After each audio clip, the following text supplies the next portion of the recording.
Well, you're most welcome to today's talk. It's Saturday the 3rd of April.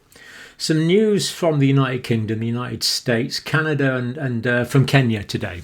But I just want to start off with a quick review of the situation in Europe because it's not very good. Here we see quite a few European countries. Now, by way of reference, this is the United Kingdom numbers, and these are all adjusted per capita. So we see Belgium, Croatia, Netherlands, Sweden, Czech Republic, France, Poland, Serbia and Hungary, all with high numbers and restrictive measures being instigated in quite a few European countries now over the Easter weekend. This is primarily driven by the advance of the new variants, mostly the UK variant, but other variants as well. So coming down somewhat in Czech Republic, but other countries there going up. And this, of course, is despite the fact that it's spring, that the weather's getting better. These cases are still going up. So that's going to be a problem for the next month or more. And of course, that's going to feed through into deaths as well. So difficult situation in Europe. Now, going on to a little more detail on the UK, first of all. Weekly National Influenza and COVID-19 surveillance report. So this is quite interesting. Now, of course, these things are always a bit out of date. This is week 13, the week up to the 1st of April. Well, not too much out of date. Public Health England. Now, influenza, basically flu. There isn't any, virtually. I mean, this is I've never known a flu season like this. Basically, there hasn't been a flu season. It's the upside of the pandemic. So this is Respiratory Datamart. This is a network of laboratories in the UK that monitor this. They've had one influenza B, which is the sort of the pandemic form, the more widespread transmissible form. One influenza B positive sample detected in week 12. I mean, this is just really good news. Hospital admissions and GP influenza-like illness consultations remain low. Of course, you don't pick up all the positive cases, of course, but they remain very low. And there's been quite a lot of people with colds, rhinoviruses activity during the past 3 weeks. Now, this is a bit weird. So it seems that colds are just the normal runny nose cold, but it can make you feel pretty rough, as you well know. There's been quite a lot of those. They've been increasing over the past 3 weeks, but no influenza. So it seems that the cold is transmitting common colds are transmitting despite the lockdown measures, which is it's a bit strange, but that's what the figures show, and we have to go with the data. Right. Anyway, moving on to COVID. Data from week 12, so the 22nd to the 28th of March, basically. National level COVID-19 activity remains stable, it's being described as. So overall cases decreased slightly in week 12, slightly increase in 10 to 19-year-olds. We expected this because of the going back to school, and we knew about it, in fact, already. Hospitalisations have been decreasing since week 2 of the year, which is January. They peaked in early January. COVID deaths decreasing since week 3, since the 3rd week in January. So that's encouraging. And this is just Public Health England basically confirming the trends that we already knew about. But this is like in official data now. Now, vaccine coverage, as of that time, it was 42.2%. At the end of week 12, now it's up to 59.4%. This is excellent to have had at least one dose of vaccine. Now, a lot of talk about vaccine hesitancy, and I'm basically not going to focus on that at the moment because I don't think it's a concern for me at the moment. There's some groupings are reluctant to get vaccines, it's true, but I'm not going to focus on them because so far we're doing brilliantly well. So 90% of people so far over the age of 65 have had one dose of vaccine. So 90% uptake in that age group. And the group that's only getting sometimes only just getting done now, just moving on to we're younger than this now, but takes time to do the full group, 80% in the over 55s. I mean, this is just an excellent level of uptake. And we might worry about the last 10% nearer the time, but at the moment, we've still got way more people wanting vaccinations than we have vaccine appointments. So it's simply not a problem at the moment. Maybe for another day, but not for just now. Hospitalisations and deaths now falling more rapidly in the oldest age cohorts, which of course have been protected by the vaccines.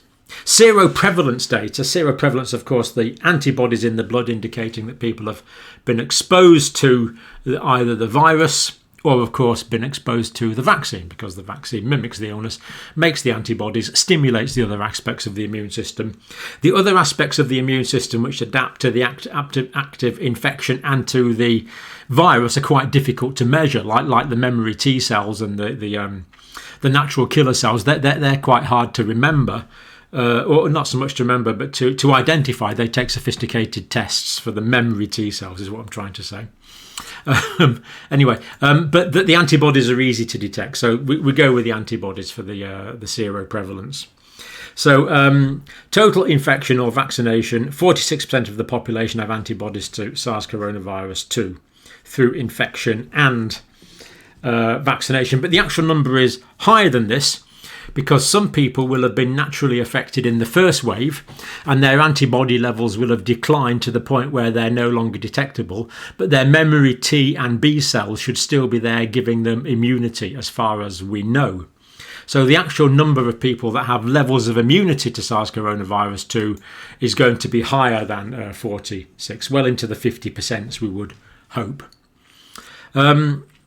So that's compared to 14.5% from infection alone. So 14.5% of the population have got antibodies from infection, but 46.4% are the total number. So whatever 14.5 take away from 46 is, so that's about 32% have got antibodies as a result of the vaccine. And this is the whole population, of course, including the younger age groups that haven't yet been vaccinated. 70 to 78-year-old age group, so the older age group, 93.5% had antibodies from either infection or vaccination, compared to 4.7% from vaccination alone. So basically 88% have got their antibodies from vaccines. So that is good.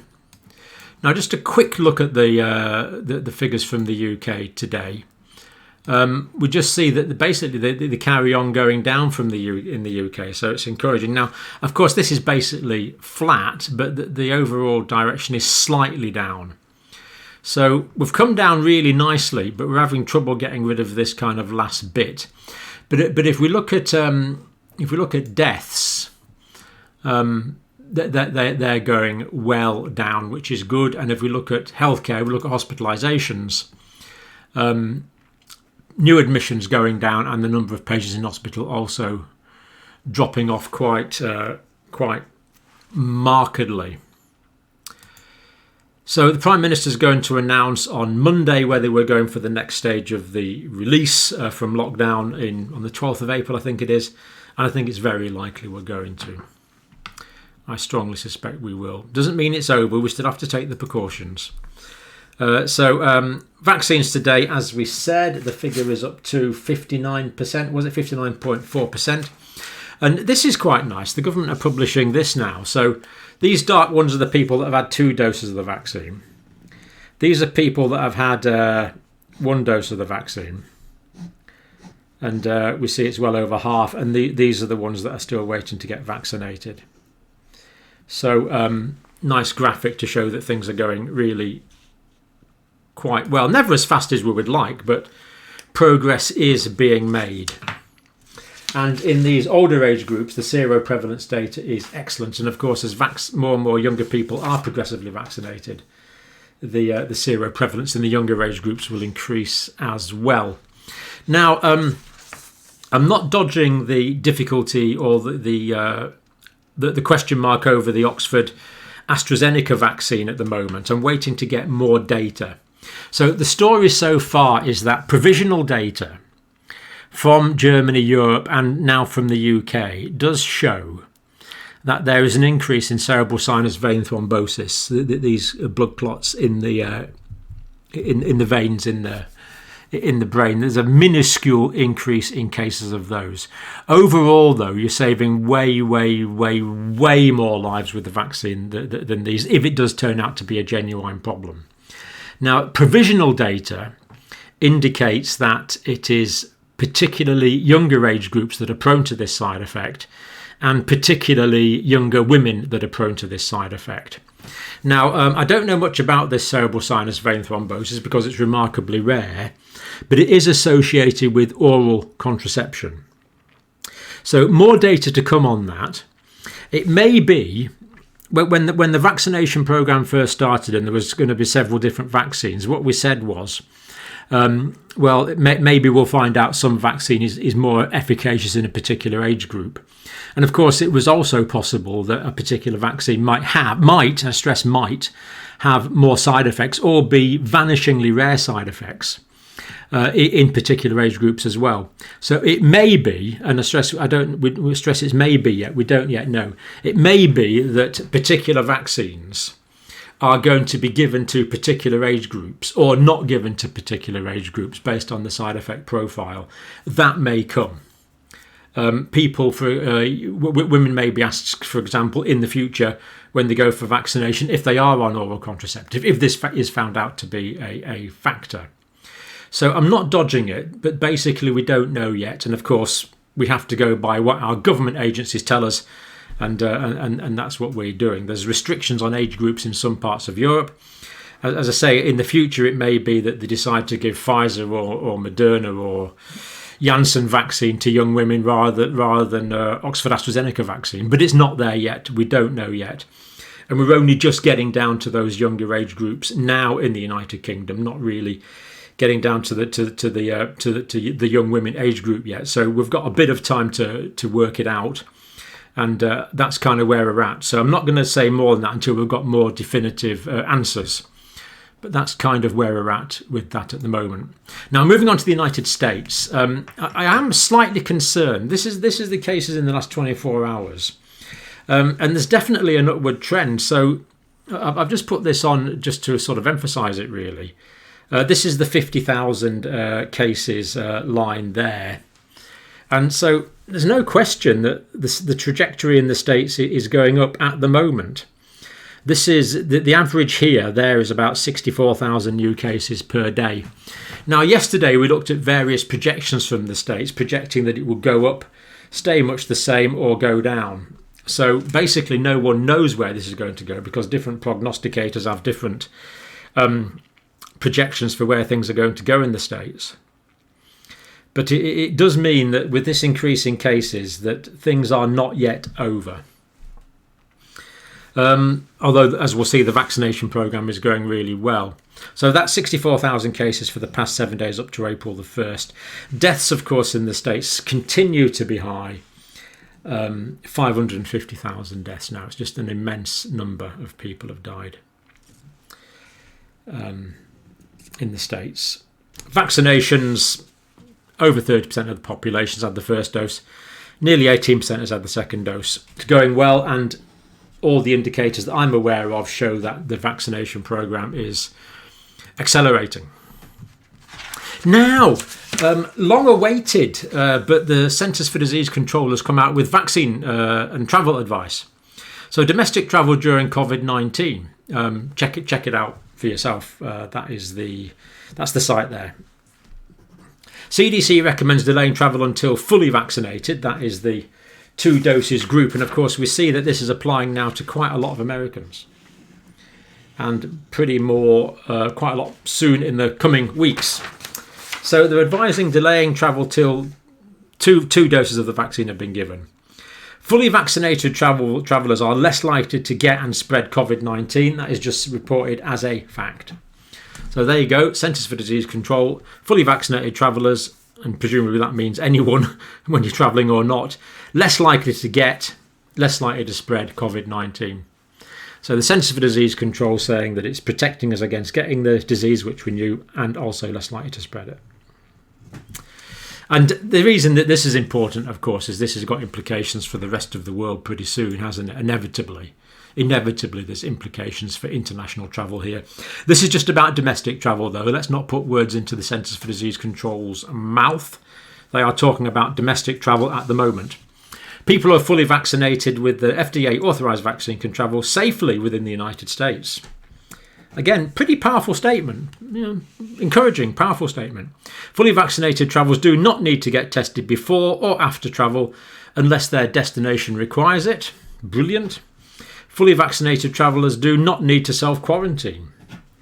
Fully vaccinated travellers should still follow CDC's recommendations for travelling, wearing a mask over your mouth and nose, both.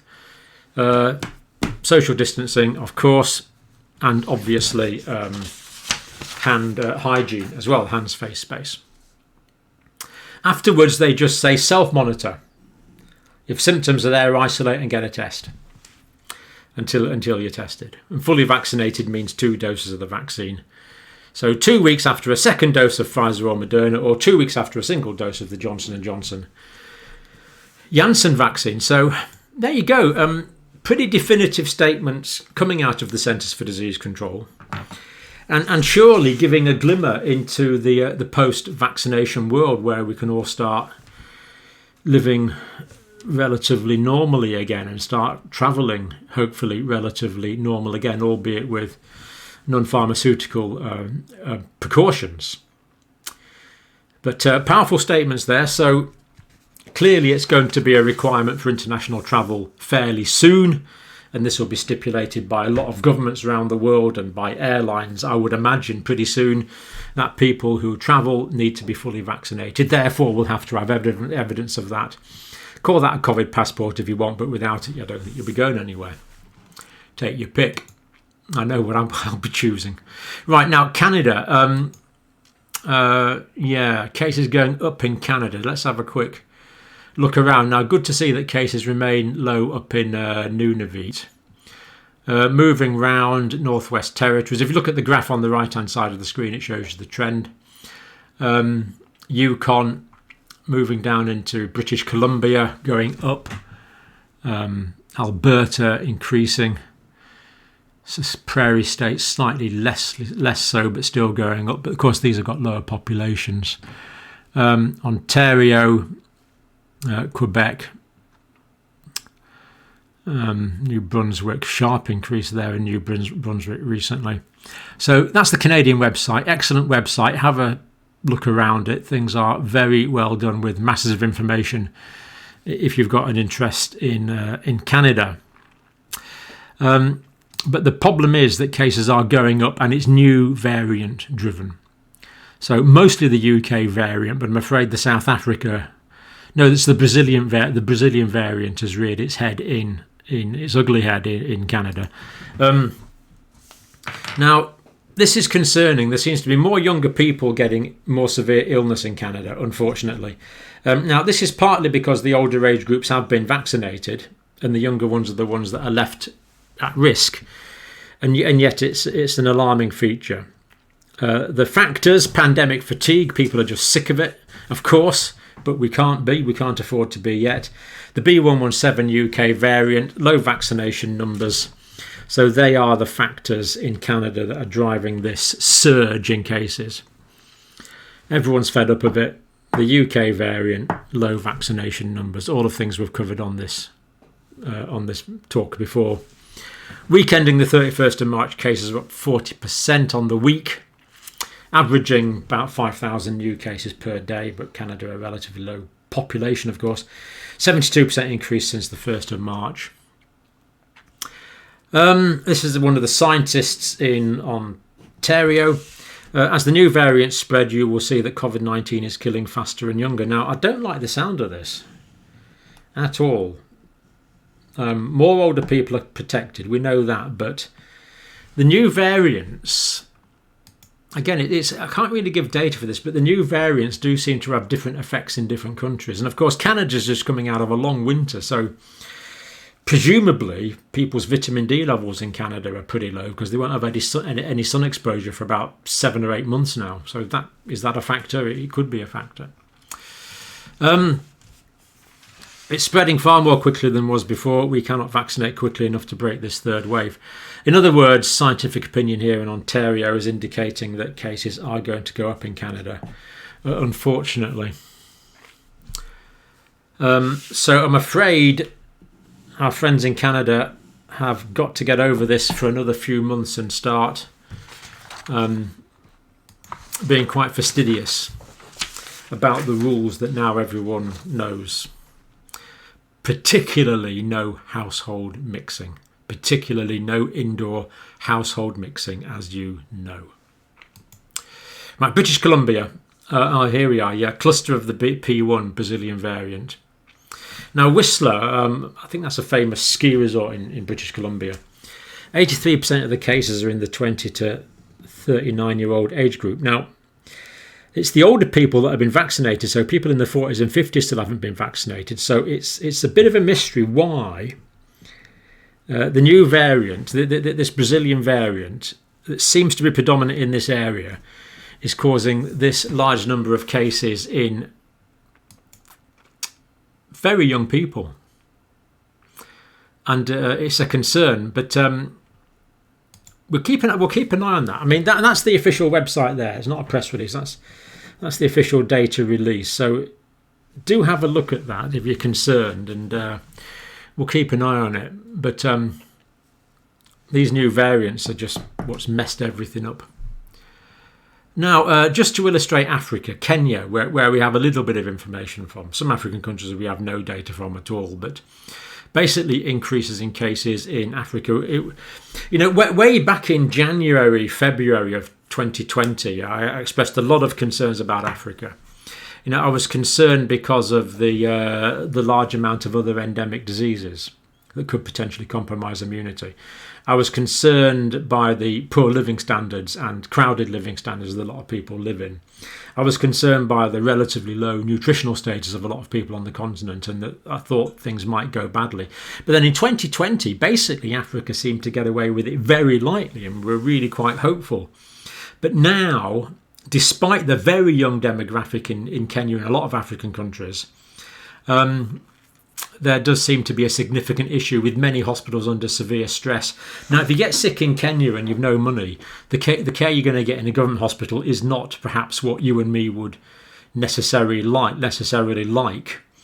So the level of care in Kenya at the best of times, I mean, I've been in government hospitals in Kenya, and there's really quite severe challenges to the sort of care that we would normally expect to give. In my experience, the staff are immensely dedicated, but the resources very often are simply not available as we would like. So this difficulty of the COVID-19 on top of the challenging health situation in Kenya already. Private hospitals are very good if you've got insurance or can afford it, but of course a lot of the majority of the Kenyan population don't. So Kenya, now Nairobi is reported to be an epicenter, but I'm just wondering if there's just more testing going on in Nairobi, so we're not really sure. Reimposed domestic movement restrictions, so you can't move around the country. Strict curfew in Kenya.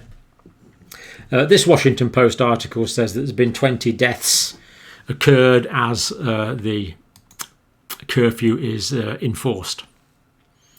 So the curfew has been, in some instances, brutally enforced. And there's cases of women going into labour who couldn't get of course, people don't own, most poor people don't own cars.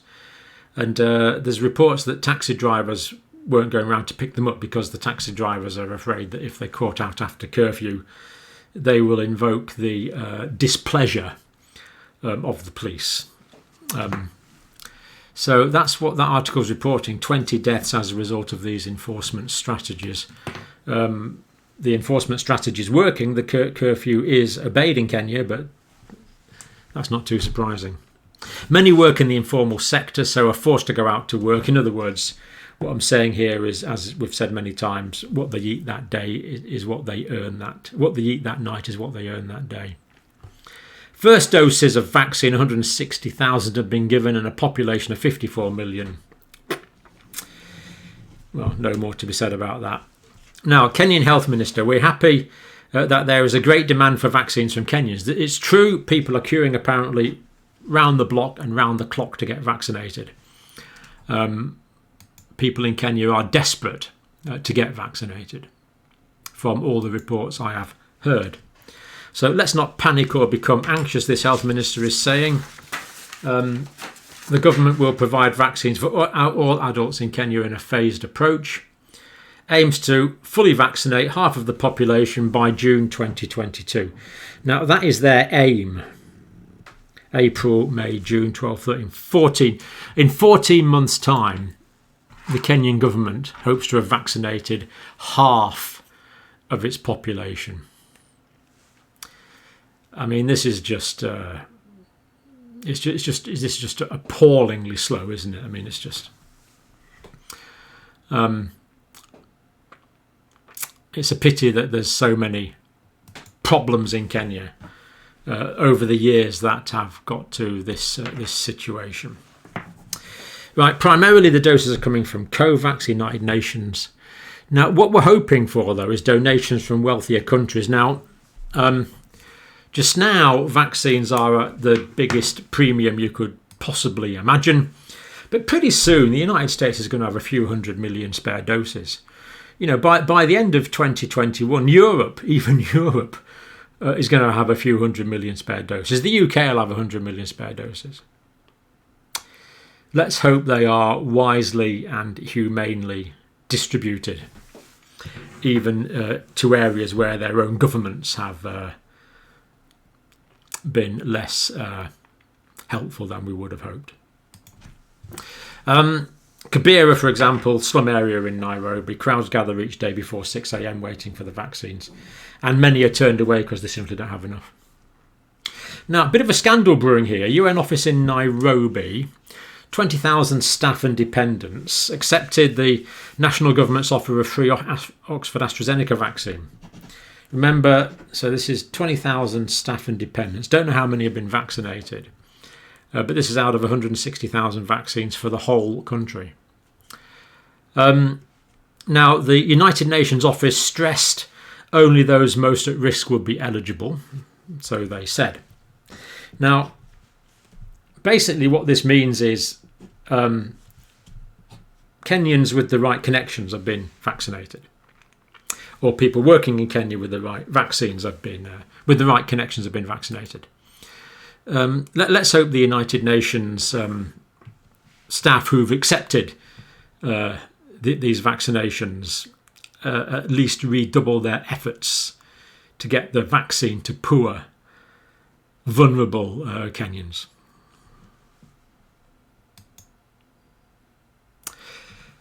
I've done some work in Kenya. I mean, Kenyans are lovely people. You know, the vast majority are really hard-working,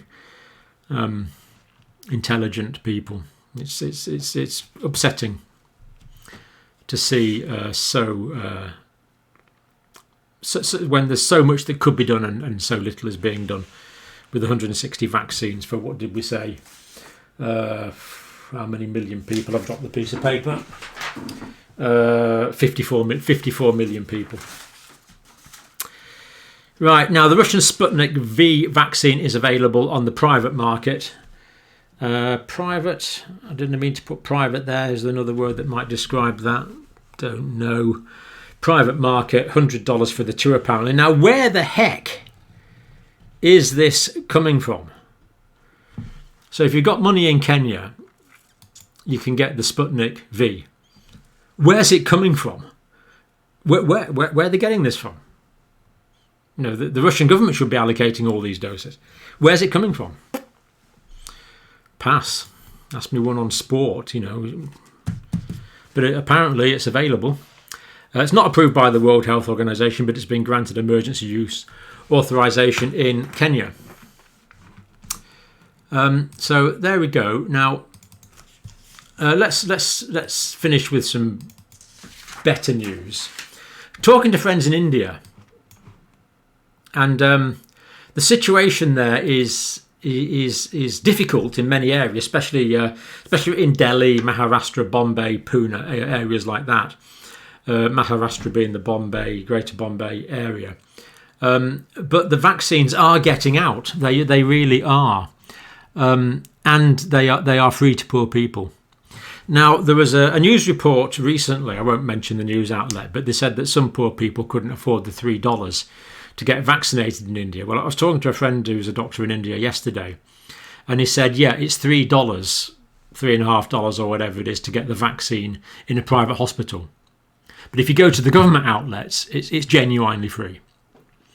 So the vaccine program in India is working. It is working. It is being distributed free to people in India, regardless of ability to pay. And they've put out quite a lot of publicity. So now aged 45s and above can get vaccinated from the 1st of April. So great news.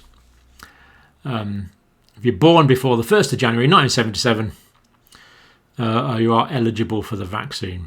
Comorbidities clause been removed to make the system simpler. So it's working, good publicity for India. Obviously, they'll have these in Hindi and local languages as well. So I was a bit concerned when I heard the news report that some people couldn't afford the $3. But then when I talked to my friend yesterday and he said, no, it is free in government facilities, I was really very reassured by that. The problem is, of course, India makes more vaccines than anyone else in the world before the start of this pandemic. And we were rather hoping they'd send us 5 million doses of Oxford AstraZeneca in April. But because of the domestic demand in India, we're not sure if we're getting those or not now. So, and this has been the problem with Canada. I mean, the reason Canada's done so badly on its vaccination output is it's no domestic production. No vaccines are made in Canada. I mean, how preposterous is that? Ireland, I don't think there's any vaccines made either. So and the UK, of course, we're greatly struggling to increase our domestic capacity. I mean, we will be increasing it dramatically in the next few months, but right now it's still pretty limited. To be fair, I can understand that the Indians want to vaccinate their own population.